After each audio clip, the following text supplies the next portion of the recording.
Hi guys, ma-pack ako ng order ng kakasi ko. So, let's go. Yung box ko. Yung box ko. May kulay yan.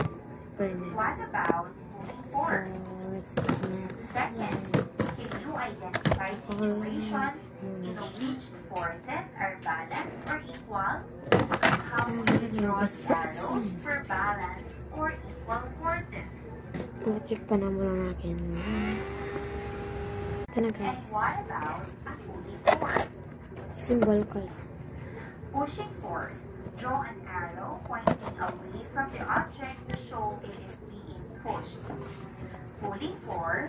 Draw an arrow pointing toward the object. Tipan ko lang guys, wait. Guys, ito na. The answer? Balanced forces. Forces are balanced when draw two arrows of equal size pointing in opposite ways.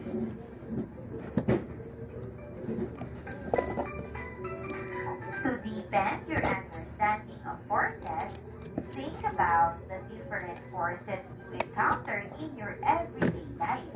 Complete activity 3. Forces in my everyday life. A push or a pull to complete task at home or school. Draw arrows in your illustrations to show the direction of the force. Make sure to label or caption each situation using this pattern. I am pushing or pulling an object plus direction. For example, I am pushing the door forward or I am pulling my chair backward. This will help you see how forces are part of your daily activities. Write your answer in your notebook. Check ba ito guys? Oops. Ito pala siya. Ganito siya. Ganito siya naglagay. So, wala ka naman paper. Ito naman paper. I-cut ko. I-cover ko lang siya. Wait. Guys, ito na siya. Number 2. A doorknob is an example of a rigid object.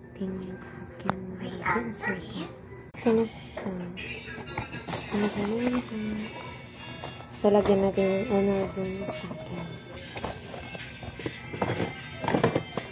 Yung lagyan niya sa akin ay bean. Bean is ready. So, yun na. Si bean. Perfect. So, ako din yan ma-unbox. Comment na part 2. Wala na